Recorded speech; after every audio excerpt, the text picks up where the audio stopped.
lewrudu sa jafo ina sagi tewaɓe sabi kadi lebbi kewa nelaɗo sallllahu alayhi wa sallam yo Allah yo moƴƴere eɗen gandi noon jamma o ina ɗesi raɓɓiɗande en seeɗa ɗum saabi giɗeten ko goto fof wooda ko meeɗi hen e bandiraɓe almuɓe arɓe ɓe joni noon musidɗo men Paté Thiam toon to poste o udditana en ɗo alqur'anil karim o janga ɗum seeɗa kanko de mataw wonto jogui lawol seeɗa ɗum noon tonten mo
إنك بالوادي المقدس طوى صدق الله العظيم. عباس مولانا أحمد بن محمد الشريف الحسني التجاني. السلام عليكم ورحمة الله تعالى وبركاته. ginnaaw bu ñu sant yàlla julli ci Yonent bi sallallahu alayhi wa sallam di nuyu mboolem ñi fi teew di jiital ci nuyu bi suñu xalifa Ceerno Mamadou Jim ew caggal yettude Allah julde annabi sallallahu alayhi wa sallam tan mataw en ko ceernajo o tan forsi men en jiiɗano ɗum nidde eɗen jogui jamma baɗini to e ko mbiyata ko tan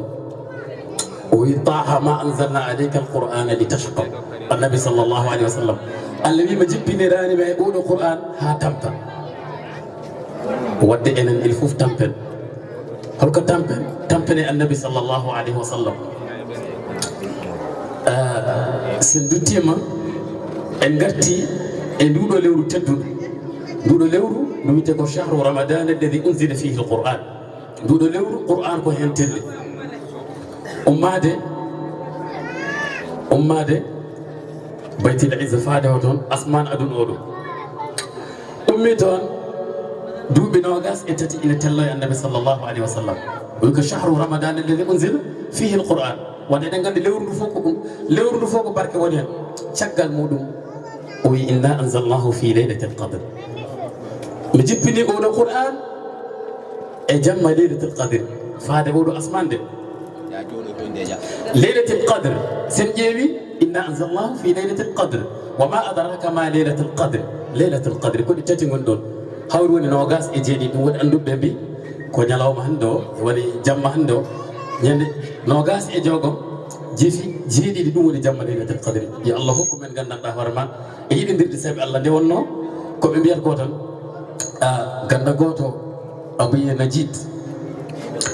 o wi ndeysan jamalul insani lisanihi fa ahsinu hawadisakum mbimi noon min jamalul insani lisanihi jamalul insani hoɗɗum ko hulquhu neɗɗo cinkal ma sinkata ma ko jikku ma ɗum noon oɗo ceernajo eɗen gandi mbo ko neɗɗo jeeyaɗo allah ko neɗɗo jiɗɗo alquran ko neɗɗo jiɗɗo diine o dari kadi ko felo annabi sallllahu alayhi wa sallam o dari ko kadi ko felowol on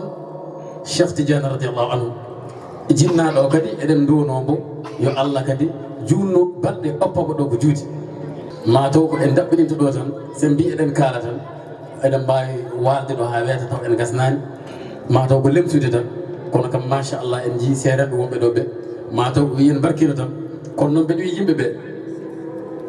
eɗen mbiya haala pulaar eɗen mbiya kala mbo ala ceerno seeɗani woni ceerno muɗum oɗo ceerno mo jiimi ɗo oɗo ceerno mo jiimi ɗo yimɓe ne poti wattude e makko haqqille wallahi ko jiyaɗo allah woni ɗo wallahi ko jiɗɗo alquran woni ɗo eyo ɗum noon diine noon ko tampere tan ɗum waɗi jomumen wi afa hasibtum an tadkhulu ljanna wa lamma ya'lamu llahu alladina مستهم البأساء والضراء وزلزلوا هي النبأ حتى يقول الرسول والذين متى نصر الله ألا إن نصر الله قريب وأقول قولي هذا وأستغفر الله لي ولكم السلام عليكم ورحمة الله وبركاته